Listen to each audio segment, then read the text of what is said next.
नमस्कार दोस्तों, मैं अजय कुमार लिटिल गुरु चैनल में आपका स्वागत है। दोस्तों, आज बिहार पुलिस का प्रीवियस क्वेश्चन जो है सेट आज 10 चलेगा।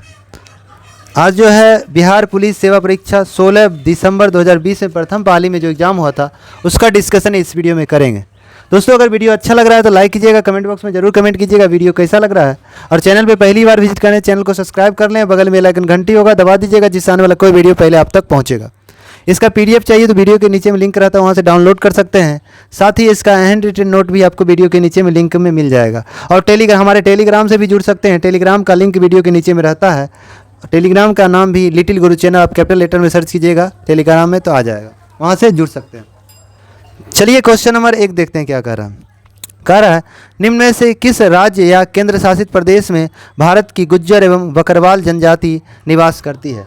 तो भारत की गुज्जर एवं बकरवाल जनजाति कहाँ निवास करती है, इसके बारे में क्वेश्चन पूछ रहा है। तो यह जो है आपका जम्मू कश्मीर में पाया जाता है।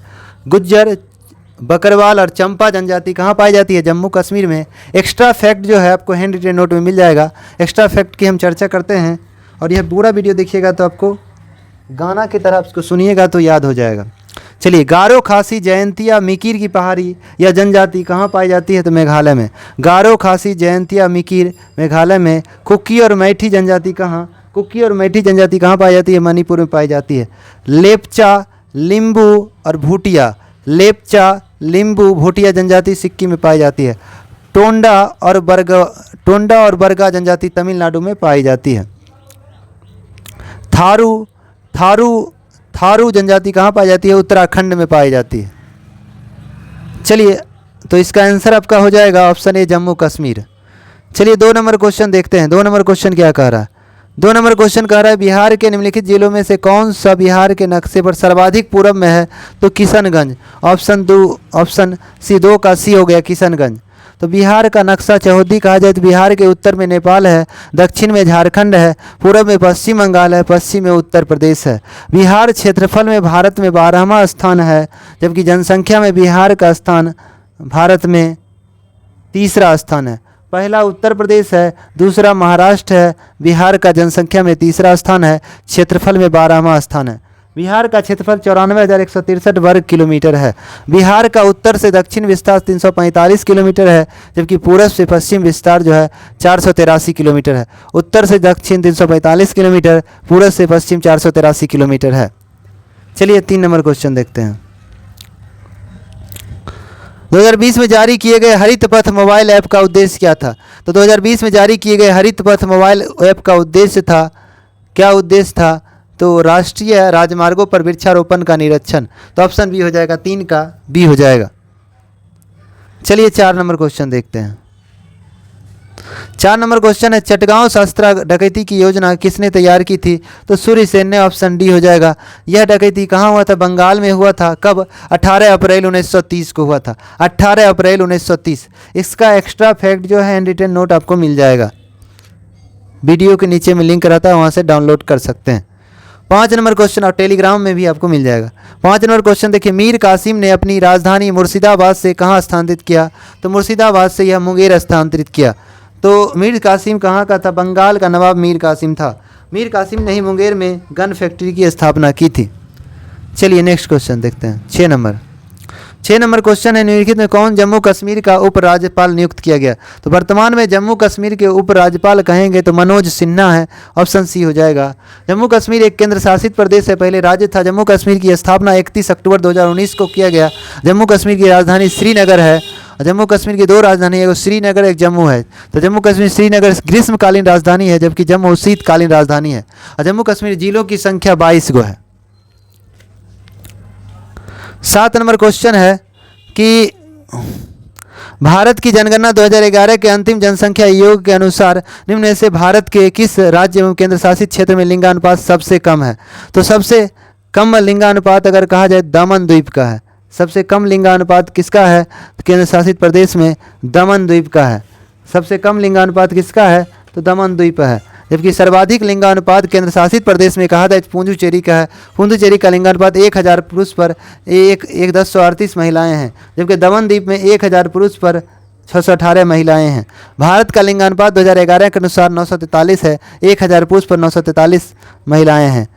सर्वाधिक लिंगानुपात वाला राज्य केंद्र शासित सर्वाधिक लिंगानुपात वाला राज्य कहेंगे तो केरल है, जो 1000 पुरुष पर 1084 महिलाएं हैं। सबसे कम लिंगानुपात हरियाणा का है, 1000 पुरुष पर 879 महिलाएं हैं। थोड़ा उससे पहले जो है हम थोड़ा जम्मू कश्मीर के उपराज्यपाल मनोज सिन्हा की चर्चा किए थे, तो पहले 7 नंबर का आंसर आपको बता देते हैं, 7 का डी हो जाएगा। चलिए 8 नंबर से पहले थोड़ा हम लद्दाख के उपराज्यपाल की बात कर देते हैं।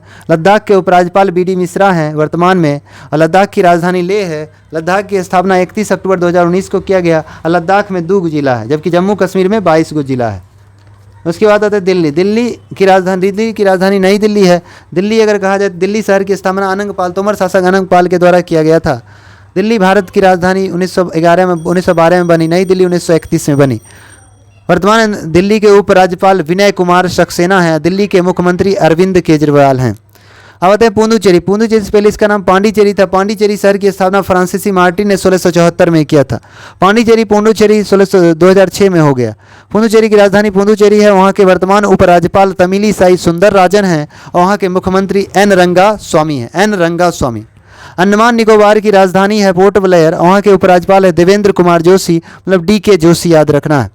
चंडीगढ़ की राजधानी चंडीगढ़ हो गया। स्थापना 1 नवंबर 1966 हो गया। वहाँ के प्रशासक हो गया बनवारी लाल पुरोहित।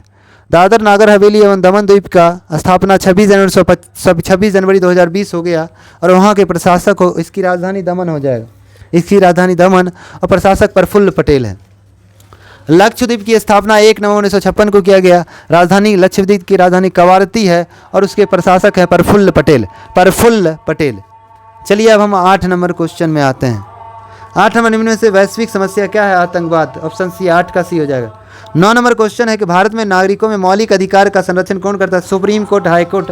ऑप्शन डी हो जाएगा, 9 का डी। सुप्रीम कोर्ट अनुच्छेद 32 के तहत 5 प्रकार की रिट जारी कर सकती है, जबकि हाई कोर्ट अनुच्छेद 226 के तहत 5 प्रकार की रिट जारी कर सकती है मौलिक अधिकार के हनन होने पर।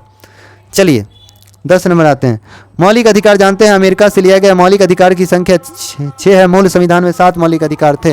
मौलिक अधिकार भाग 3 में अनुच्छेद 12 से 35 मौलिक अधिकार की चर्चा है। मौलिक अधिकार के लिए 24 अनुच्छेद का प्रयोग किया गया है।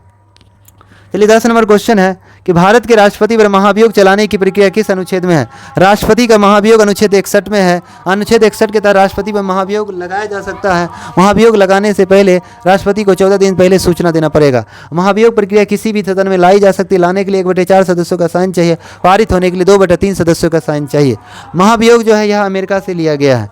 राष्ट्रपति के बारे में अनुच्छेद 52 से 62 तक राष्ट्रपति पद राष्ट्रपति के बारे में दिया गया है। अनुच्छेद 52 में राष्ट्रपति पद की चर्चा है। 53 में राष्ट्रपति कार्यपालिका का प्रधान होगा। 54 में राष्ट्रपति का निर्वाचक मंडल है। 55 में राष्ट्रपति की निर्वाचन रीति प्रोसेस है। 56 में राष्ट्रपति का कार्यकाल है। 57 में एक बार राष्ट्रपति दोबारा बन सकता है। 58 में राष्ट्रपति की योग्यता है। 59 में राष्ट्रपति की 2 शर्तें हैं। 60 में राष्ट्रपति का शपथ ग्रहण जो सुप्रीम कोर्ट के मुख्य न्यायाधीश के द्वारा करवाया जाता है। 61 में राष्ट्रपति महाभियोग है। अनुच्छेद 62 में राज्य अंतराल ना हो उससे पहले राष्ट्रपति का चुनाव करवा लिया जाता है। चलिए अब 11 नंबर क्वेश्चन देखते हैं कि राज्यसभा के पास लोकसभा के बराबर अधिकार है संविधान संशोधन पर। ऑप्शन 11 का सी हो जाएगा। संविधान संशोधन पर लोकसभा राज्यसभा को दोनों को बराबर अधिकार है। संविधान संशोधन का विचार दक्षिण अफ्रीका से लिया गया है। यह अनुच्छेद 368 में और भाग 20 में संविधान संशोधन की चर्चा की गई है। संविधान संशोधन के लिए 3 विधि है। एक साधारण विधि है, विशेष बहुमत विधि है, उसके बाद संसद के विशेष बहुमत एवं राज्य के विधानमंडल की स्वीकृति है। ये 11 का सी है। चलिए 12 नंबर आते हैं। 12 नंबर है ब्रिटिश ईस्ट इंडिया कंपनी की स्थापना कब हुई? तो ब्रिटिश ईस्ट इंडिया कंपनी की स्थापना 31 दिसंबर 1600 को हुआ। ब्रिटिश ईस्ट इंडिया कंपनी की स्थापना 31 दिसंबर 1600 को हुआ, और इसमें कुल साझेदार पार्टनर 217 थे। उसमें ब्रिटेन की रानी एलिजाबेथ प्रथम थी और गवर्नर टॉमस स्मिथ। गवर्नर कौन था? टॉमस स्मिथ था। ईस्ट इंडिया कंपनी तो भारत में सबसे पहले कौन सी कंपनी आई? तो पुर्तगाली ईस्ट इंडिया कंपनी। इसकी स्थापना 1498 में किया गया। अंग्रेज ईस्ट इंडिया कंपनी 31 दिसंबर 1600 को, डच 1602 में, डेनिश 1616 में, फ्रांसीसी 1664 में, स्वीडिश 1731 में किया गया। तो इसका आंसर हो जाएगा 1600 में। तो 12 का सी हो जाएगा 1600। चलिए 13 नंबर, भारत का उष्ण कटिबंधीय वन शोध संस्थान में स्थित है। भारत का उष्ण कटिबंधीय वन शोध संस्थान कहाँ स्थित है? तो यह है जबलपुर मध्य प्रदेश में। ऑप्शन बी हो जाएगा, जबलपुर मध्य प्रदेश। केंद्रीय वन अनुसंधान केंद्र कहाँ है? तो देहरादून। केंद्रीय वन अनुसंधान केंद्र देहरादून उत्तराखंड में पड़ता है। चलिए 14 नंबर क्वेश्चन है कि ग्रीन हाउस प्रभाव निम्न में से किससे संबंधित है? तो ग्रीन हाउस प्रभाव जो है, ग्रीन हाउस प्रभाव 14 नंबर उससे पहले है। 14 नंबर क्वेश्चन, निम्न में से कौन गैर परंपरागत ऊर्जा है जिसे गैर परंपरागत ऊर्जा को अपरंपरागत ऊर्जा या नवीकरणीय ऊर्जा कहा जाता है? तो वैसा और जो लंबे समय तक रहेगा, जैसे वायु, इसका आंसर हो जाएगा वायु। तो वायु हो गया, सौर ऊर्जा, पवन ऊर्जा, जल विद्युत ऊर्जा, भूतापीय ऊर्जा, ये सब गैर परंपरागत अपरंपरागत नवीकरणीय ऊर्जा है। जबकि परंपरागत या पारंपरिक ऊर्जा या अनवीकरणीय ऊर्जा जो होती है, पेट्रोल, कोयला, ये तेल, ये सब अनवीकरणीय ऊर्जा है। 15 में ग्रीन हाउस प्रभाव में संबंधित है ग्लोबल वार्मिंग से। ऑप्शन ए हो जाएगा। ग्रीन हाउस ग्लोबल वार्मिंग के लिए है हरित गृह प्रभाव जिसको कहते हैं। इससे मुख्य रूप से CO2 होता है, अन्य में जलवाष्प, CFC, HFC, CH4, nitrous oxide, ozone gas, ये सब अन्य रहते हैं। चलिए 16 नंबर है रक्त का हृदय की ओर विपरीत प्रवाह निम्नलिखित में से कौन सी रक्त वाहिका में होता है? सभ्य में होता है, शिरा, धमनी, कोशिका। ऑप्शन डी हो जाएगा। ऑप्शन 16 का डी हो जाएगा। 17 नंबर आते हैं, निम्नलिखित कौन सी गैस वजह से अम्लीय बरसात? SO2 NO2 तो ऑप्शन डी हो जाएगा। SO2 sulphur dioxide, NO2 nitrogen dioxide हो जाएगा। यह अम्लीय वर्षा के लिए जिम्मेदार है। चलिए आगे चलते हैं।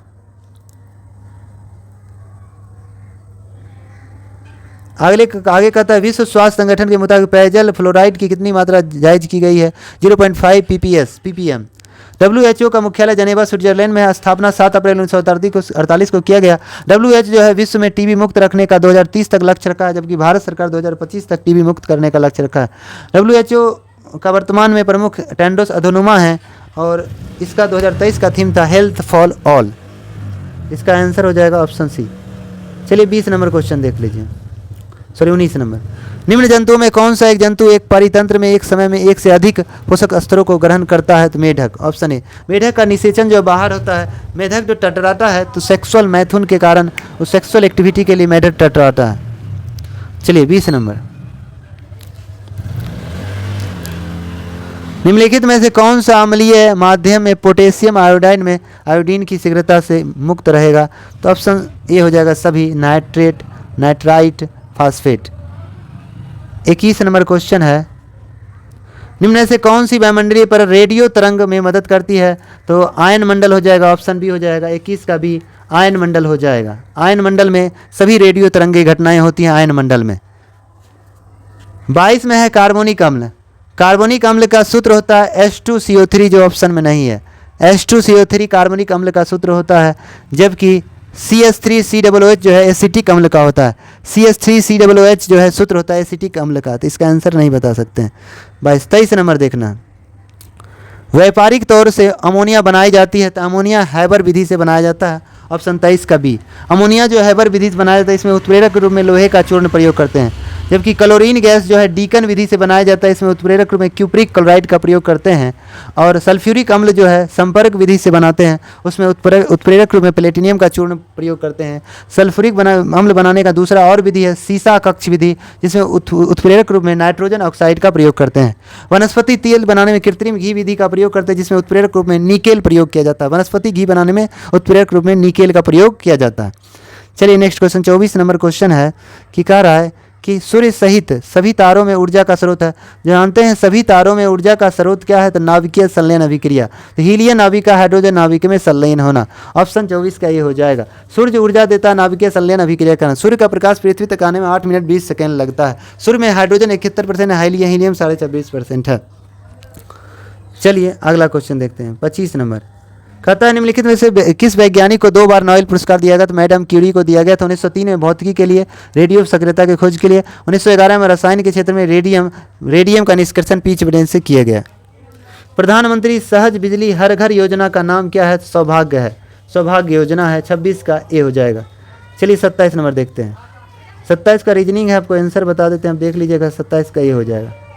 चलिए 28 नंबर आप चलते हैं। 28 नंबर है बिहार के डैश जिले में नागी बांध स्थित है। नागी जो है कहाँ है, जमुई में है, नकटी भी जमुई में है। नागी और नकटी कहाँ है, जमुई में है। आगे चलते हैं। 29 नंबर क्वेश्चन है कि वन स्टॉप सेंटर योजना किस रूप में जाना जाता है। वन स्टॉप सेंटर योजना किस रूप में जाना जाता है, तो यह सखी केंद्र के रूप में जाना जाता है। ऑप्शन बी हो जाएगा। इसको लॉन्च महिला एवं बाल विकास मंत्रालय द्वारा किया गया, जिसके मंत्री स्मृति ईरानी वर्तमान में हैं। चलिए आगे चलते हैं। 30 नंबर क्वेश्चन है, कौन सा कानून कार्यक्षेत्र महिलाओं के आर्थिक हितों की सुरक्षा करता है। समान परिश्रमिक अधिनियम 1976। ऑप्शन बी 30 का बी हो जाएगा। चलिए 31 नंबर क्वेश्चन देखते हैं। 31 नंबर, निम्नलिखित में से किस नदी के तट पर हाइडे स्पीच का लड़ा गया। झेलम नदी को यूनानी भाषा में हाइडे स्पीच कहते हैं। सिकंदर और पंजाब के शासक पोरस के बीच 326 ईस्वी पूर्व में झेलम नदी के तट पर युद्ध हुआ, जिसे हाइडे स्पीच युद्ध के नाम से जाना जाता है, जिसमें सिकंदर विजयी हुआ था, पोरस हार गया था। सिकंदर के बारे में थोड़ा सुन लेते हैं। सिकंदर कहाँ का यूनान का निवासी था। सिकंदर का जन्म 356 ईस्वी पूर्व में मैसेडोनिया के पेला नामक जगह पर हुआ था, जो यूनान में पड़ता था। सिकंदर की मृत्यु 33 वर्ष की आयु में बेबीलोन में हो गया, 323 ईस्वी पूर्व में, जो यूनान में ही पड़ता है। सिकंदर के पिता का नाम फिलिप द्वितीय था। फिलिप द्वितीय मकदूनिया के शासक 359 ईस्वी पूर्व में बने थे। सिकंदर की माता ओलंपिया, पत्नी का नाम रुखसना या रेक्सोना था। सिकंदर के गुरु अरस्तु थे। अरस्तु के गुरु प्लूटो, प्लूटो के गुरु सुकरात, सुकरात के गुरु अल्फातून थे। सब यूनान के निवासी थे। सिकंदर का सेनापति का नाम सेल्यूकस निकेटर था। जल सेनापति निरयाकस था। सिकंदर के घोड़े का नाम बावके फेला या बुके फेला था। रानी लक्ष्मीबाई के घोड़े का नाम पवन था। बावाहरती के घोड़े का नाम सुल्तान था। और गौतम बुद्ध के घोड़े का नाम कंठक था। शिवाजी के घोड़े का नाम विश्वास था। रंजीत सिंह के घोड़े का नाम लाली था। और महाराणा प्रताप के घोड़े का नाम चेतक था। सिकंदर का उपनाम अलेक्जेंडर तृतीय था। सिकंदर किस देवता को पूजा करता था, अपोलो का करता था। सिकंदर भारत में अफगानिस्तान के खैबर और बोलन दर्रा से प्रवेश किया था। सिकंदर भारत में कब प्रवेश किया, 326 ईस्वी पूर्व में, और पहला आक्रमण 326 ईस्वी पंजाब के पूर्व शासक के विरुद्ध किया था। भारत से वापस सिकंदर कब लौट गया, 325 ईस्वी पूर्व में, और 19 महीना तक सिकंदर भारत में समय बिताया। सिकंदर भारत पर आक्रमण करने वाला प्रथम यूरोपीय वासी सिकंदर था। सिकंदर की प्रतिमा रखी गई है लोबो संग्रहालय, जो पेरिस। सिकंदर की सेना ने व्यास नदी को पार करने से मना कर दिया था। व्यास को यूनानी भाषा में हाइफेनिस कहा जाता है और प्राचीन नाम विपाशा था। झेलम को यूनानी भाषा में हाइडे स्पीच कहा जाता है, प्राचीन नाम वितास्ता था। सिकंदर जब भारत पर आक्रमण किया, उस समय मगध पर नंद वंश का शासन था और वहाँ के शासक घनानंद थे। घनानंद नंद वंश का अंतिम शासक था। नंद वंश का संस्थापक महापदानंद था। चलिए नेक्स्ट क्वेश्चन देखते हैं। तो इसका आंसर हो जाएगा ऑप्शन बी, 31 का बी। चलिए 33 नंबर क्वेश्चन। 33 नंबर क्वेश्चन है कि निम्नलिखित में से किस फ्रेंच ओपन 2020 में महिला एकल का खिताब जीता। तो 32 का आपका आंसर उस समय के अनुसार बी हो जाएगा, ईगा स्वीटेक। तो ईगा स्वीटेक उस समय के अनुसार हो जाएगा। अभी भी लगता है महिला में ईगा स्वीटेक 2023 में जीती है, तो वो भी आंसर सही ही है। चलिए थोड़ा ग्रैंड स्लैम के बारे में बता देते हैं। ग्रैंड स्लैम टूर्नामेंट टेनिस में होता है, जो 4 ओपन होता है। ऑस्ट्रेलियन, फ्रेंच, विंबलडन और यूएस ओपन होता है। इसमें ऑस्ट्रेलियन सबसे आधुनिक टेनिस ओपन है, जो मेलबोर्न ऑस्ट्रेलिया में खेला जाता है। और कब, किस महीना में, जनवरी फरवरी में खेला जाता है। किस मैदान पे खेला जाता है, हार्ड कोर्ट पे। और कब से यह प्रारंभ हुआ, तो 1905 से। उसके बाद होता है फ्रेंच ओपन। फ्रेंच ओपन कहा जाए तो कहाँ खेला जाता है, पेरिस फ्रांस में। किस महीना में होता है, तो मई जून में होता है। किस मैदान में खेला जाता है, तो लाल बजरी या क्ले कोर्ट या मिट्टी का मैदान कहते हैं। कब से यह फ्रेंच ओपन प्रारंभ हुआ, तो 1891 से प्रारंभ हुआ। उसके बाद कहेंगे विंबलडन ओपन जो है, यह सबसे प्राचीन टेनिस ओपन है। यह कहाँ खेला जाता है, तो लंदन इंग्लैंड में। और यह किस महीना में होता है, जून जुलाई में होता है। किस मैदान में खेला जाता है, तो घास के मैदान में खेला जाता है। ये कब से प्रारंभ हुआ, 1877 से प्रारंभ हुआ। और साल का सबसे अंतिम ओपन होता है अमेरिकन ओपन, जो अमेरिका में न्यूयॉर्क शहर में खेला जाता है। किस महीना में, तो अगस्त सितंबर में खेला जाता है। किस मैदान पर खेला जाता है, हार्ड कोर्ट में। कब से खेला जाता है, 1881 से खेला जाता है।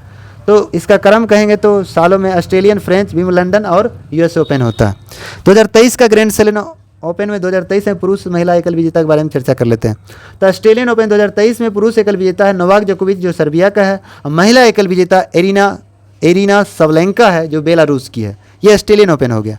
उसके बाद फ्रेंच ओपन 2023 में बात करें तो पुरुष एकल विजेता में नोवाक जोकोविच, जो सर्बिया का है। और महिला एकल विजेता में 2023 में है ईगा स्वीटेक, जो पोलैंड की है।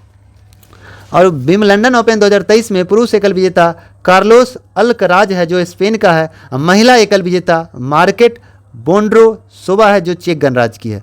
ये विंबलडन हो गया 2023। और अमेरिकन ओपन 2023 जो है अभी नहीं हुआ है, जब हो जाएगा तो इसकी हम चर्चा कर देंगे। चलिए अब 33 नंबर क्वेश्चन आते हैं। 33 नंबर क्वेश्चन है कि निम्नलिखित में से कौन सी हस्ती को यूनिसेफ के बाल अधिकार अभियान के सेलिब्रिटी अधिवक्ता के रूप में 2020 में नियुक्त किया गया है? तो आयुष्मान खुराना उस समय के अनुसार, तो ऑप्शन बी हो जाएगा।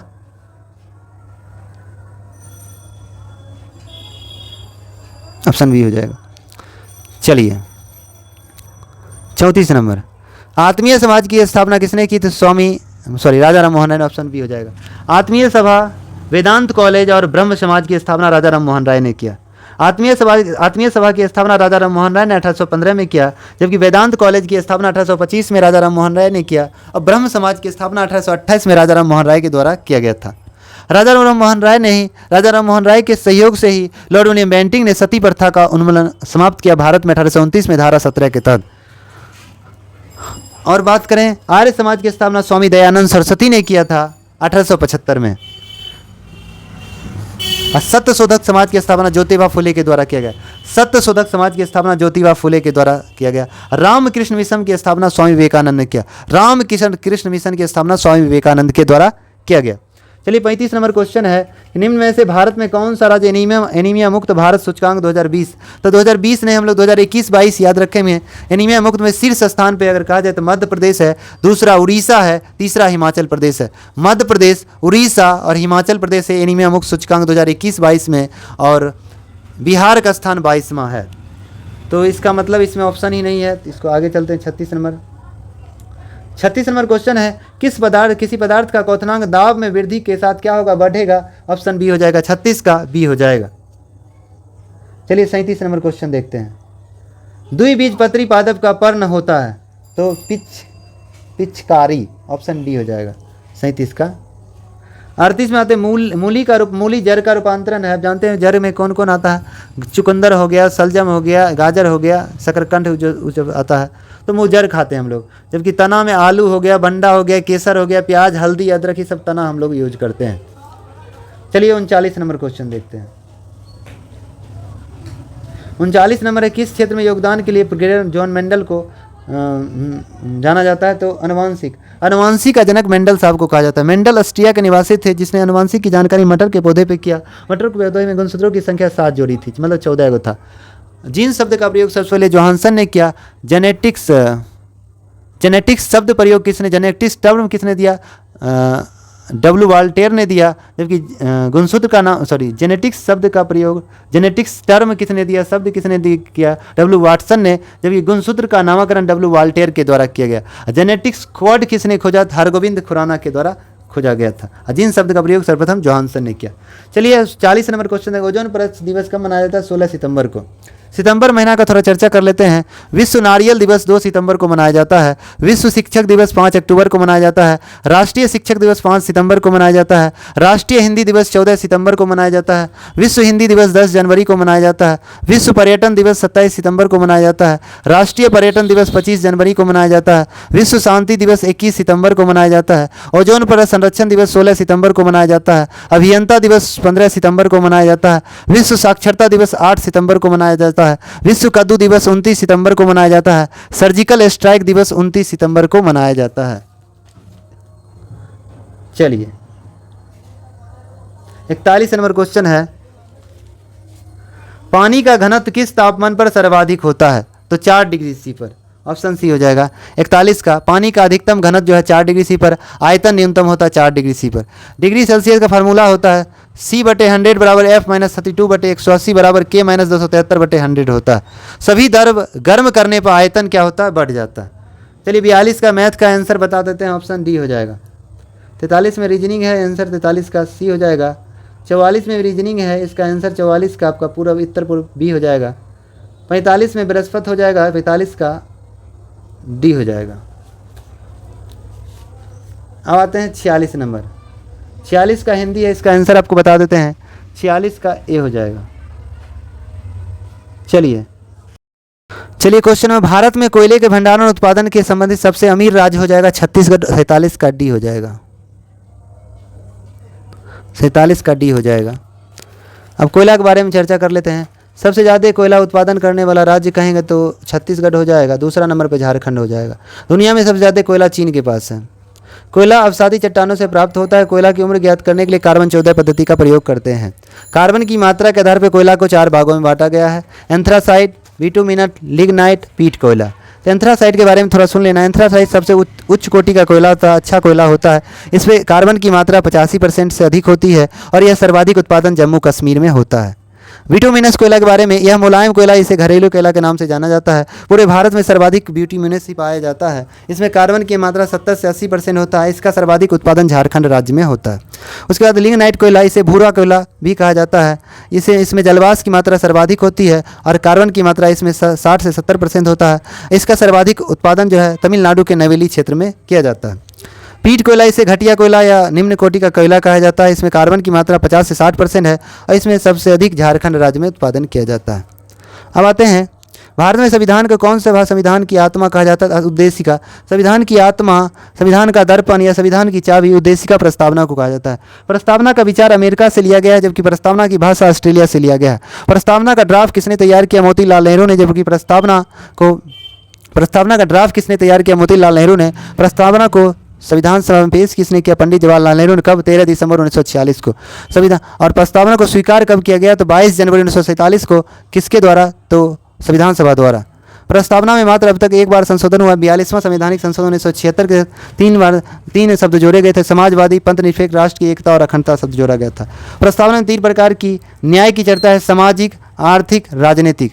सामाजिक, आर्थिक और राजनीतिक है। प्रस्तावना में 5 प्रकार की स्वतंत्रता है: विचार, अभिव्यक्ति, विश्वास, धर्म, उपासना। विचार, अभिव्यक्ति, विश्वास, धर्म, उपासना, ये 5 प्रकार की स्वतंत्रता है। समता 2 प्रकार की है: अवसर और प्रतिष्ठा की समानता। अवसर और प्रतिष्ठा की समानता। चलिए, उद्देशिका का सजाया कि राम मनोहर सिंह ने सजाया था। चलिए 49 नंबर देखते हैं। कहता है कि ग्रामीण महिलाओं के बीच बचत को बढ़ावा देने के लिए इनमें से कौन सी योजना का उद्देश्य था? तो महिला समृद्धि योजना, 300 रुपया खाता में जमा करना, डाक घर वाला खाता में, इसके बारे में चर्चा है। चलिए 50 नंबर क्वेश्चन देखते हैं। 50 नंबर क्या कहता है? 50 नंबर है, 2020 में होप मिशन टू मार्स के किस देश के द्वारा प्रक्षेपित किया गया? यूएई, संयुक्त अरब अमीरात। दुनिया का पहला अरब देश है जिसने मंगल पर यान भेजा मार्स मिशन के तहत, होप टू मार्स।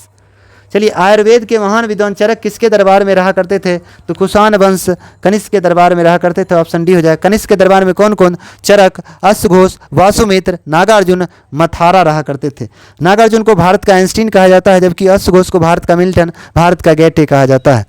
आयुर्वेद का जनक चरक को कहा जाता है। हेम्योपैथी का जनक मेहनीमैन को कहा जाता है, जो जर्मनी के थे। एलोपैथ का जनक हिप्पोक्रेटस को कहा जाता है, जो यूनान के थे। चलिए अब आते हैं आगे क्वेश्चन। 52 नंबर क्वेश्चन है कि महात्मा गांधी गारंटी रोजगार योजना, गारंटी अधिनियम मनरेगा के तहत कितना दिन का 100 दिन का रोजगार है? 52 का बी हो जाएगा। इसके बारे में थोड़ा सुन लेते हैं। नरेगा पहले आया। NREGA national rural employment guarantee act, मतलब राष्ट्रीय ग्रामीण रोजगार गारंटी एक्ट अधिनियम। यह कब आया? 7 सितंबर 2005 को। अधिनियम आया 7 सितंबर 2005 को। यह लागू हुआ 2 फरवरी 2006 को। यह कहाँ से शुरू किया गया? अनंतपुर गांव, बांदावली जिला, आंध्र प्रदेश से शुरू किया गया। 100 दिन का काम था। पहली बार में 200 जिलों में प्रयोग किया गया। इसका नाम बदलकर मनरेगा, महात्मा गांधी राष्ट्रीय ग्रामीण रोजगार गारंटी अधिनियम कर दिया गया। कब? 2 अक्टूबर 2009 को। 2 अक्टूबर 2009 को। इसमें 100 दिन का रोजगार है, जानते ही हैं। चलिए 53 नंबर क्वेश्चन देखते हैं। 53 नंबर क्वेश्चन में निम्नलिखित में से कौन सी समिति मुख्यतः जनजातीय क्षेत्र में पंचायती राज से संबंधित है? तो पीके थुंगन समिति। इसका गठन 1988 में किया गया था। पंचायती राज से संबंधित कुछ समिति की चर्चा करते हैं। तो बलवंत राय मेहता समिति का गठन 1957 में, अशोक मेहता समिति 1977 में, हनुमंत राव समिति 1983 में, पीवी के राव समिति 1985 में, एलएम सिंधवी समिति 1986 में, पीके थुंगन समिति 1988 में। इतने समितियों का गठन किया गया। जिसमें कुछ और समिति के बारे में एक्स्ट्रा फैक्ट में जानना है तो भारत में सबसे ज़्यादा त्रिस्तरीय पंचायती राज व्यवस्था लागू है, जिसका विचार बलवंत राय मेहता समिति ने दिया, जिसका गठन 1957 में किया गया। उसके बाद द्विस्तरीय पंचायती राज विचार जो है अशोक मेहता ने दिया, और पंचायत चुनाव में राजनीतिक दल को शामिल की मांग कौन किया? अशोक मेहता समिति, जिसका गठन 1977 में किया था। और बात करें पंचायती राज को संवैधानिक दर्जा की मांग एल एम संघवी समिति ने किया, जिसका गठन 1986 में किया गया था। और पंचायत चुनाव में अगर बात करें कि जनजातीय क्षेत्र के लिए आरक्षण संबंधित चर्चा किया गया, पी के थुंगन समिति, जिसका गठन 1988 में किया गया। सबसे पहले भारत में पंचायती राज राजस्थान के नागौर जिलों में 2 अक्टूबर 1959 को लागू किया गया पंडित जवाहरलाल नेहरू के द्वारा, जबकि 100% पंचायती राज आंध्र प्रदेश में 11 अक्टूबर 1959 को पंडित नेहरू द्वारा लागू किया गया। और पंचायती राज दिवस, राष्ट्रीय पंचायती राज दिवस 24 अप्रैल को मनाया जाता है। पंचायती राज के लिए अगर कहा जाए, पंचायती राज के लिए किस अधिनियम के तहत संवैधानिक संशोधन किया गया, तो 73वां संविधान सभा 1993 के तहत पंचायती राज 11वीं अनुसूची में जोड़ा गया और उसे संवैधानिक दर्जा दिया गया। पंचायती राज कितने राज्यों में नहीं लागू है, तो 3 राज्य, 1 केंद्र शासित प्रदेश। 3 राज्य में, एक नागालैंड, मेघालय, मिजोरम। नागालैंड, मेघालय, मिजोरम, नागालैंड, मेघालय, मिजोरम, नागालैंड, मेघालय, मिजोरम में पंचायती राज नहीं लागू है, जबकि दिल्ली में भी, दिल्ली एक केंद्र शासित प्रदेश है, वहाँ भी पंचायती राज नहीं लागू है। चलिए 54 नंबर क्वेश्चन देखते हैं। 54 नंबर क्वेश्चन है कि पुष्यमित्र शुंग द्वारा मारा जाने वाला अंतिम मौर्य शासक कौन था, तो बृहदर्थ। ऑप्शन बी हो जाएगा। तो मौर्य वंश के संस्थापक चंद्रगुप्त मौर्य थे। मौर्य वंश का अंतिम शासक बृहदर्थ था। हम बता दें थे मगध राज्यों वंशों का क्रम पहले बता देते हैं। थासीन, मशुक, सा याद रखना। ह से हर्यक वंश, सी से शिशुनाग वंश, नौ से नंद वंश, मौ से मौर्य वंश, सु से शुंग वंश, क से कर्ण वंश, सा से सातवाहन वंश। तो हर्यक वंश के संस्थापक बिंबिसार थे और अंतिम शासक नागदशक, इसकी राजधानी राजगिरी बिहार में पड़ता है। शिशुनाग वंश का संस्थापक शिशुनाग था। अंतिम शासक नंदीवर्धन, राजधानी पाटलिपुत्र, दूसरा वैशाली। कालाशोक ने, शिशुनाग वंश का दूसरी शासक कालाशोक ने राजधानी वैशाली किया था। उसके बाद नंद वंश के शासक महापदानंद थे। अंतिम शासक घनानंद था और इसने राजधानी पाटलिपुत्र बनाया।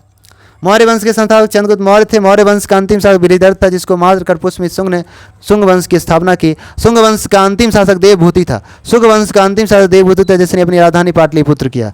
उसके बाद कर्ण वंश है। कर्ण वंश के संस्थापक वासुदेव। कर्ण वंश के संस्थापक कौन थे, वासुदेव थे। कर्ण वंश के संस्थापक वासुदेव, जिसने, और कर्ण वंश का अंतिम शासक सुशर्मा था और अपनी राजधानी पाटलिपुत्र भी बनाया। और उसके बाद आया सातवाहन वंश। सातवाहन वंश के संस्थापक सिमुख थे। अंतिम शासक पुलुमावी चतुर्थ है और राजधानी प्रतिष्ठान है। राजधानी प्रतिष्ठान है। अब आते हैं मौर्य साम्राज्य। मौर्य साम्राज्य की स्थापना चंद्रगुप्त मौर्य ने किया और मौर्य वंश का अंतिम शासक बृहदर्थ था। और कहा जाए कि मौर्य वंश का प्रतीक चिन्ह मोहर का मोर था। मोर हमारा राष्ट्रीय पक्षी 26 जनवरी 1963 को बना और मोर संरक्षण अधिनियम 1973 में आया। चंद्रगुप्त मौर्य के राजनीतिक गुरु कौन थे, चाणक्य थे। आध्यात्मिक गुरु भद्रभाव थे। भद्रभाव से चंद्रगुप्त मौर्य ने जैन धर्म की दीक्षा ली थी। चंद्रगुप्त मौर्य जैन धर्म को मानते थे। चंद्रगुप्त मौर्य का प्रधानमंत्री सलाहकार जो है चाणक्य थे। चाणक्य को भारत का मैकियावेली किसे कहा जाता है, चाणक्य को कहा जाता है, जिन्होंने संस्कृत भाषा में अर्थशास्त्र पुस्तक की रचना की। अर्थशास्त्र एक राजनीतिक प्रशासनिक पुस्तक है, जिसमें तीर्थ की संख्या 18 है, प्रकरण 180 है, अधिकरण 15 की चर्चा की गई है। चंद्रगुप्त मौर्य ने सौराष्ट्र जिला गुजरात में सुदर्शन झील का निर्माण, सिंचाई व्यवस्था को सुचारू रूप से चलाने के लिए, मतलब सही ढंग करने के लिए, सिंचाई व्यवस्था के लिए सुदर्शन झील का निर्माण चंद्रगुप्त मौर्य ने सौराष्ट्र गुजरात में करवाया था। और उसका जिम्मेवारी, ठेकेदारी कहा जाए तो पुष्पगुप्त वैश्य को दिया। उसके बाद दोबारा मरम्मत या पुनर्निर्माण करवाया अशोक ने जिम्मेवारी तुषास्प को दिया था। फिर पुनः निर्माण जो है रुद्रशक शासक रुद्ररामन प्रथम ने करवाया, जिम्मेवारी सुविशाक को दिया था। उसके बाद पुनर्निर्माण जो है गुप्त शासक स्कंदगुप्त ने कराया, जिम्मेवारी चक्रपालित या परमदत्त को दिया था। चंद्रगुप्त मौर्य का उत्तराधिकारी बिंदुसार हुआ। बिंदुसार बौद्ध धर्म को मानते थे। बिंदुसार का उपनाम है अमित्रघात, जिसे शत्रु विनाशक भी कहा जाता है।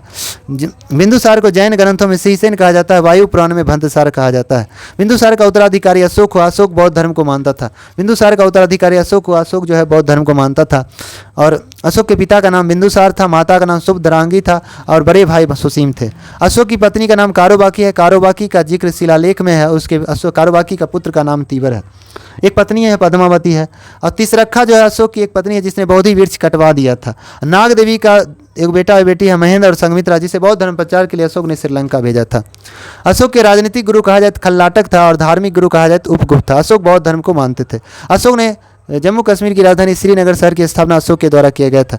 भारत में शिलालेख का जनक अशोक को कहा जाता है। अशोक ने भारत में शिलालेख लिखने की परंपरा ईरान के हकमनी वंश के शासक डेरियस प्रथम से सीखा था। अशोक के शिलालेख की संख्या 14 है। स्तंभ लेखों की संख्या 7 है। अशोक के सबसे बड़ा शिलालेख 7वां है। सबसे छोटा रुमनीदेही है, जो नेपाल में है। अशोक के शिलालेख में 4 लिपियों का प्रयोग किया गया है, ब्राह्मी, खरोष्टी, ग्रीक और अमाई, जिसमें खरोष्टी दाईं से बाईं ओर लिखी जाती है और शेष लिपि बाईं से दाईं ओर लिखी जाती है। इस सभी लिपि में अशोक के शिलालेख में सर्वाधिक ब्राह्मी लिपि का प्रयोग किया गया है, जो सबसे प्राचीन लिपि है, और सर्वाधिक भाषा के रूप में प्राकृत भाषा का प्रयोग किया गया है। अशोक के शिलालेख को खोजने के काम टी पेंथेलर ने 1750 में किया था, जबकि अशोक को पढ़ने की सफलता जेम्स प्रिंसेप ने 1837 में पढ़ने की सफलता मिली थी। टोबा झील कहाँ है, तो टोबा झील जो है 55 का हो जाएगा। टोबा झील जो है ये सुमात्रा में पड़ता है, जो इंडोनेशिया में, ऑप्शन डी हो जाएगा। टोबा झील सुमात्रा इंडोनेशिया में उत्तर मध्य में है। आते हैं विश्व में झील के बारे में। विश्व की सबसे बड़ी झील कहा जाता है कैस्पियन सागर रूस में है। विश्व की सबसे बड़ी खारे पानी की झील कैस्पियन सागर रूस में है। विश्व की सबसे बड़ी मीठे पानी की झील सुपीरियर झील जो अमेरिका में है। विश्व की सबसे बड़ी ताजे पानी की झील सुपीरियर झील अमेरिका में है। सर्वाधिक लवणता वाला झील वान झील तुर्की में है। सबसे गहरी झील बैकाल झील रूस में है, 1620 मीटर गहरा है। और सबसे लंबी मीठे पानी की झील कहा जाता है टंगानिका झील जो तंजानिया में है। विश्व की दूसरी सबसे गहरी झील तंजानिया में है, टंगानिका झील जो तंजानिया में है। उसके बाद हनीमूल झील के नाम से जाना जाता है। टिटिकाका को हनीमूल झील कहा जाता है। भारत की सबसे बड़ी खारे पानी की झील चिल्का झील जो उड़ीसा में है। भारत की सबसे बड़ी झील चिल्का झील उड़ीसा में है। भारत की सबसे बड़ी समुद्री झील चिल्का झील उड़ीसा में है। भारत की सबसे बड़ी तटीय झील चिल्का झील उड़ीसा में है। भारत की सबसे बड़ी मीठे पानी की झील बुलर झील जम्मू कश्मीर में है। भारत की सबसे बड़ी ताजे पानी की झील बुलर झील जम्मू कश्मीर में है। भारत की सबसे बड़ी कृत्रिम झील गोविंद सागर झील जो पंजाब में सतलज नदी पर है। चलिए 56 नंबर क्वेश्चन देखते हैं। 56 नंबर मैथ का क्वेश्चन, आपको आंसर हम बता देते हैं। 56 का डी हो जाएगा। 57 का ए हो जाएगा। 58 का बी हो जाएगा। 59 का बी हो जाएगा। 60 नंबर अनुच्छेद डैश के तहत संविधान चुनाव आयोग को संसद और राज्य विधानसभाओं के लिए चुनाव कराने के लिए बाध्य करता है। अनुच्छेद 324 के तहत चुनाव आयोग का वर्णन भाग 15 में जानते हैं। भाग 15 में चुनाव आयोग निर्वाचन आयोग की चर्चा है। और अनुच्छेद 324 से 329 में चुनाव आयोग की चर्चा की गई है। और चुनाव आयोग का गठन 25 जनवरी 1950 को किया गया, इसलिए चुनाव मतदाता दिवस 25 जनवरी 2011 से प्रत्येक वर्ष मनाते हैं। पहला मुख्य चुनाव आयुक्त सुकुमार सेन था। वर्तमान मुख्य चुनाव आयुक्त राजीव कुमार है जो क्रम में 25वां है। और विश्व में पहली बार महिलाओं को वोट देने का अधिकार न्यूजीलैंड 1893 में दिया, जबकि भारत में पहली बार महिलाएं वोट डाली 1926 में। किस अधिनियम के तहत? 1919 के अधिनियम के तहत। वोट डालना अनुच्छेद 326 के तहत करते हैं और वोटर लिस्ट तैयार होता है अनुच्छेद 325 के तहत। चलिए 61 नंबर का आपको आंसर बता देते हैं। तो 61 नंबर का क्वेश्चन का आंसर है ए। चलिए 62 नंबर को बताते हैं। 62 नंबर का क्वेश्चन का आंसर बी हो जाएगा। चलिए 63 नंबर बताते हैं। 63 नंबर का डी हो जाएगा। 64 नंबर का आपको बता देते हैं, बी हो जाएगा। 65 नंबर का बताते हैं, ए हो जाएगा। 66 का हो जाएगा, ए हो जाएगा।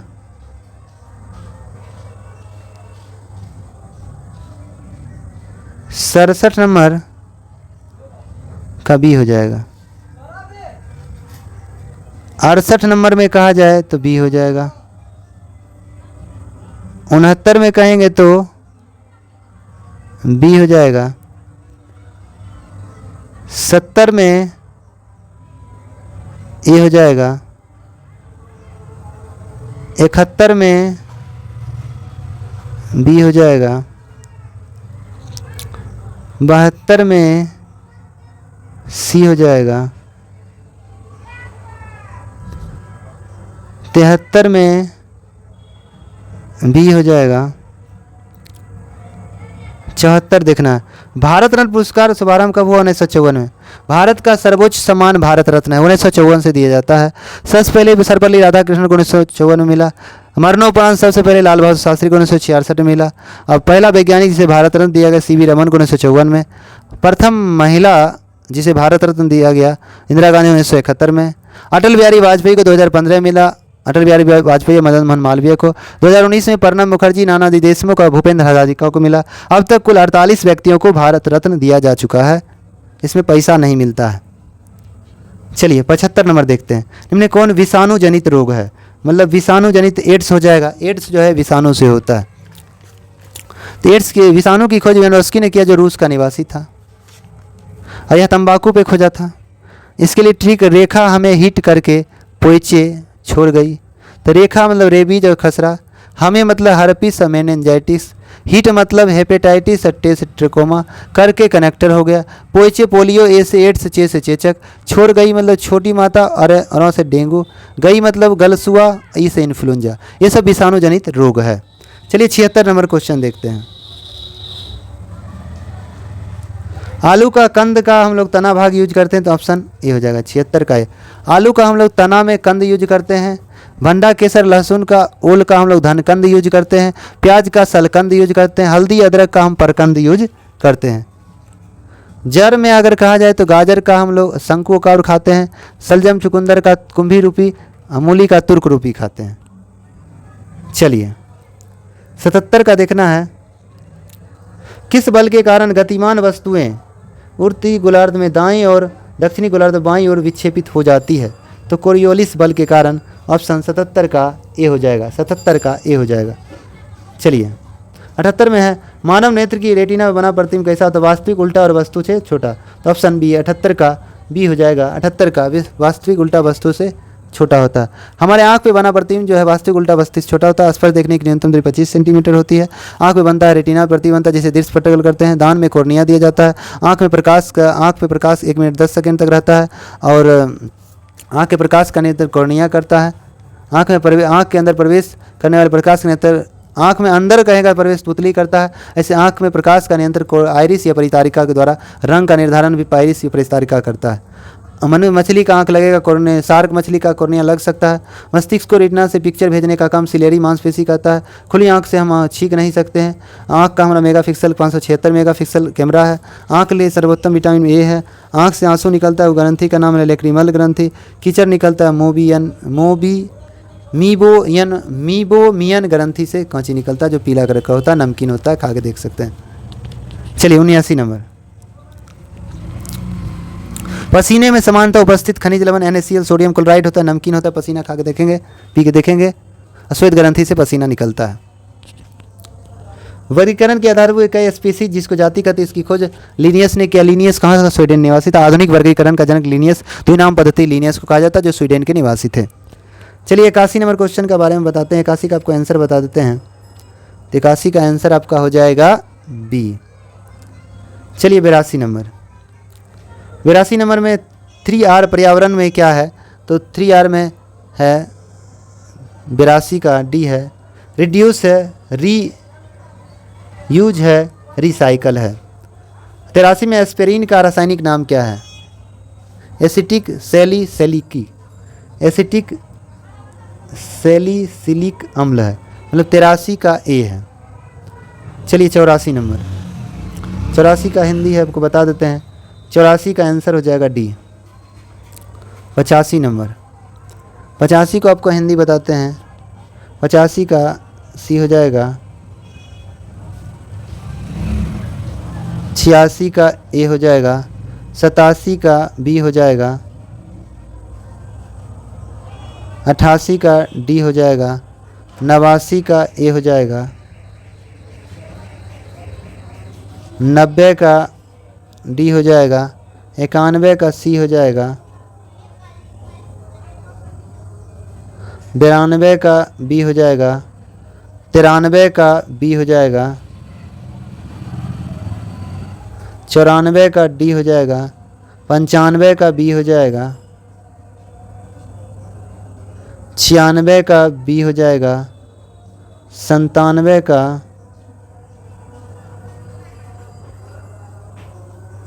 97 का सी हो जाएगा। अब 98 पर। तत्कालीन मद्रास प्रांत के भाषा पुनर्गठन के बाद एक आंध्र प्रदेश राज्य का गठन किया गया। आंध्र प्रदेश के राज्य के लिए गठन अधिनियम 19 दिसंबर 1952 को हुआ। गठन हुआ 1953 में, मगर ऑप्शन नहीं है, 52 मार देते हैं। ऑप्शन सी 1953 होना चाहिए। आंध्र प्रदेश राज्य का गठन जो है 1 अक्टूबर 1953 को किया गया। अधिनियम 1952 के तहत भाषा के आधार पर गठित होने वाला देश का पहला राज्य आंध्र प्रदेश है जो तेलुगु भाषा के आधार पर गठित हुआ था। उसमें प्रधानमंत्री पंडित जवाहरलाल नेहरू थे। आंध्र प्रदेश के वर्तमान में राजधानी विशाखापत्तनम है। आंध्र प्रदेश के वर्तमान मुख्यमंत्री जगनमोहन रेड्डी है और वर्तमान राज्यपाल एस अब्दुल्ला नाजीर हैं। आंध्र प्रदेश से अलग हुआ तेलंगाना। तेलंगाना देश का 29वां राज्य था। तेलंगाना का गठन 2 जून 2014 को किया गया। तेलंगाना के वर्तमान मुख्यमंत्री के चंद्रशेखर राव हैं और वर्तमान राज्यपाल तमिली साई सुंदर राजन है। असम राज्य की स्थापना 26 जनवरी 1950 को किया गया। असम के मुख्यमंत्री हेमंत बिस्वा शर्मा हैं। असम के राज्यपाल गुलाब चंद्र कटारिया हैं। गुलाब चंद्र कटारिया हैं। अब आते हैं त्रिपुरा। त्रिपुरा राज्य की स्थापना कब हुई? 21 जनवरी 1972 को। त्रिपुरा के वर्तमान मुख्यमंत्री मनिक शाह हैं। त्रिपुरा के राज्यपाल SNR सत्यदेव नारायण आर्य हैं। मणिपुर राज्य की स्थापना कब हुई? 21 जनवरी 1972 को। मणिपुर के मुख्यमंत्री N वीरेंद्र सिंह हैं और मणिपुर के राज्यपाल अनसुईया उकई हैं। अनसुईया उकई हैं। मिजोरम की स्थापना कब हुई? 20 फरवरी 1987 को। मिजोरम के मुख्यमंत्री कौन है? जोरमथांगा है। मिजोरम के राज्यपाल हरिबाबू कंभपति हैं। हरिबाबू कंभपति हैं। नागालैंड की स्थापना कब हुई? 1 दिसंबर 1963 को किया गया। नागालैंड के मुख्यमंत्री नेफ्यू रियो हैं और नागालैंड के राज्यपाल ला गणेशन हैं। नागालैंड के राज्यपाल ला गणेशन हैं। उसके बाद अरुणाचल प्रदेश की स्थापना 20 फरवरी 1987 को किया गया। वहाँ के मुख्यमंत्री पेमा खांडू हैं। वहाँ के राज्यपाल केवल त्रिविक्रम परनायक हैं। केवल त्रिविक्रम परनायक हैं। मेघालय की स्थापना 21 जनवरी 1972 को किया गया। मेघालय के मुख्यमंत्री कोनराड संगमा हैं। मेघालय के राज्यपाल फागू चौहान हैं। गोवा देश का 25वां राज्य है। स्थापना 30 मई 1987 को किया गया। गोवा के मुख्यमंत्री प्रमोद सावंत हैं जबकि वहाँ के राज्यपाल PS श्रीधरन पिल्लई हैं। सिक्किम की स्थापना 16 मई 1975 को किया गया। सिक्किम देश का 22वां राज्य है। इसके मुख्यमंत्री प्रेम सिंह तावंग हैं और यहाँ के राज्यपाल लक्ष्मण प्रसाद हैं। हिमाचल प्रदेश की स्थापना 25 जनवरी 1971 को किया गया। हिमाचल प्रदेश के मुख्यमंत्री सुखविंदर सिंह सुक्खू हैं। हिमाचल प्रदेश के राज्यपाल शिव प्रसाद शुक्ला है। उत्तराखंड देश का 27वां राज्य है। इसकी स्थापना 9 नवंबर 2000 को किया गया और यहाँ के उत्तराखंड के मुख्यमंत्री पुष्कर सिंह धामी हैं। राज्यपाल गुरमीत सिंह है। राज्यपाल गुरमीत सिंह है। राजस्थान की स्थापना 30 मार्च 1949 को किया गया। राजस्थान के मुख्यमंत्री अशोक गहलोत हैं। राजस्थान के राज्यपाल कलराज मिश्रा हैं। मध्य प्रदेश की स्थापना 1 नवंबर 1956 को किया गया। मध्य प्रदेश के मुख्यमंत्री शिवराज सिंह चौहान हैं। मध्य प्रदेश के राज्यपाल मंगू भाई छगन भाई पटेल है। महाराष्ट्र की स्थापना 1 मई 1960 किया गया और यहाँ के मुख्यमंत्री एकनाथ शिंदे हैं और महाराष्ट्र के राज्यपाल रमेश बैस हैं। गुजरात की स्थापना भाषा के आधार पर गठित होने वाला देश का दूसरा राज्य गुजरात है जिसकी स्थापना 1 मई 1960 को किया गया। गुजरात के मुख्यमंत्री भूपेंद्र पटेल हैं। वहाँ के राज्यपाल आचार्य देवव्रत हैं।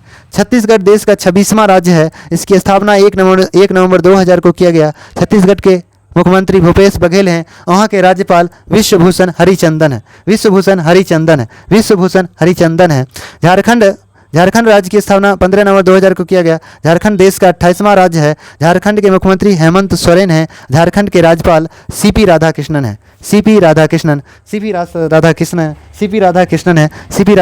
है। उसके बाद पंजाब की हम बात करते हैं। पंजाब के राज्य की स्थापना 1 नवंबर 1966 को किया गया। पंजाब के मुख्यमंत्री है भगवंत मान और पंजाब के राज्यपाल है बनवारी लाल पुरोहित हैं। और हरियाणा के स्थापना कहेंगे तो 1 नवंबर 1966 को किया गया। हरियाणा के मुख्यमंत्री मनोहर लाल खट्टर हैं। वहाँ के राज्यपाल बंडारू दत्तात्रेय हैं। पश्चिम बंगाल की बात करें तो पश्चिम बंगाल की स्थापना 26 जनवरी 1950 को किया गया। वहाँ के मुख्यमंत्री ममता बनर्जी हैं जबकि वहाँ के राज्यपाल CB आनंद बोस है। उड़ीसा की स्थापना की बात करें तो उड़ीसा की स्थापना 1 अप्रैल 1936 को किया गया। बिहार से उड़ीसा कब अलग हुआ? 1 अप्रैल 1936 को। किस अधिनियम के तहत? 1935 के अधिनियम के तहत किया गया। और उड़ीसा के मुख्यमंत्री नवीन पटनायक हैं जबकि वहाँ के राज्यपाल गणेशी लाल है। केरल की बात करें तो केरल की स्थापना 1 नवंबर 1956 को किया गया। केरल के मुख्यमंत्री पिनराई विजयन है। राज्यपाल आरिफ मोहम्मद खां है। राज्यपाल जो है आरिफ मोहम्मद खां है। उसके बाद कर्नाटक और उत्तर प्रदेश। कर्नाटक की स्थापना कब हुआ? 1 नवंबर 1956 को किया गया। कर्नाटक के मुख्यमंत्री K सिद्धारामैया हैं। कर्नाटक के राज्यपाल कहेंगे तो थावर चंद्र गहलोत हैं। कर्नाटक के राज्यपाल थावर चंद्र गहलोत हैं। उत्तर प्रदेश के मुख्यमंत्री बात करें तो योगी आदित्यनाथ है जिसकी स्थापना 24 जनवरी 1950 को किया गया और राज्यपाल आनंदीबेन पटेल हैं। बिहार की बात करें तो बिहार के स्थापना 22 मार्च 1912 को किया गया। बिहार के मुख्यमंत्री नीतीश कुमार है जो 8 बार शपथ ग्रहण ले चुके हैं और राज्यपाल राजेंद्र विश्वनाथ आर्लेकर हैं। तमिलनाडु की बात करें, तमिलनाडु की स्थापना 26 जनवरी 1950 को किया गया। मुख्यमंत्री M.K. स्टालिन है। राज्यपाल आर एन रवि हैं और तमिलनाडु की राजधानी आप जानते हैं चेन्नई है। उसके बाद 99 और लास्ट नंबर क्वेश्चन देखना है कि निम्नलिखित में से कौन प्रसिद्ध तबला वादक हैं? तो तबला वादक की बात करें तो हरिप्रसाद चौरसिया अगर कहा जाए तो बांसुरी वादक है, तबला वादक तो होगा नहीं। तो 99 का आपका आंसर हो जाएगा C अल्लाह रखा खा। तबला वादक जो है जाकिर हुसैन बजाते हैं, लतीफ़ खां बजाते हैं, अल्लाह रखा बजाते हैं, सुखविंदर सिंह बजाते हैं। ये सब तबला वादक हैं। जबकि आप जानते हैं हरिप्रसाद चौरसिया, ये सब पन्ना लाल घोष, राजेंद्र प्रसन्ना, ये सब बांसुरी वादक हैं। भीम सिंह जोशी जो है ख्याल गायक हैं। TN कृष्णना वायलिन बजाते हैं। ये सब हैं। 100 नंबर क्वेश्चन लास्ट क्वेश्चन है, हुमायूं नामा किसने लिखा? तो गुल बंदन बेगम के द्वारा, मतलब बाबर की अगर कहा जाए बेटी का नाम गुलबदम बेगम था, तो हुमायूं की सौतेली बहन हो गई कौन? गुलबदम बेगम। गुलबदम बेगम का अगर कब्र कहा जाए तो आगरा में स्थित है। हुमायूं ने वहाँ लिखा, फारसी भाषा में लिखा, किसने? गुलबदम बेगम, जो हुमायूं की सौतेली बहन थी और यह बाबर की बेटी थी। दोस्तों, अगर वीडियो अच्छा लग रहा है तो लाइक कीजिए, कमेंट बॉक्स में जरूर कमेंट कीजिए। इसका पीडीएफ चाहिए तो वीडियो के नीचे में लिंक रहेगा, उसे डाउनलोड कर सकते हैं। इसका हैंड रिटेन नोट भी आपको वीडियो के नीचे में मिल जाएगा लिंक। इसलिए वीडियो को अधिक से अधिक शेयर कीजिए, अपने फ्रेंड सर्किल में शेयर कीजिए। बिहार पुलिस के जितने भी कैंडिडेट उनको शेयर कीजिए। यह डिस्कशन अगर देख लेते हैं तो अपने बिहार पुलिस के एग्जाम में बेहतर प्रदर्शन कर सकते हैं। इसलिए वीडियो को पूरा डिस्कशन को देखिए और हैंड रिटेन नोट भी आपको मिल जाएगा इस चैनल पर। चलिए दोस्तों, आज इतने तक रहते हैं। जय हिंद, जय भारत।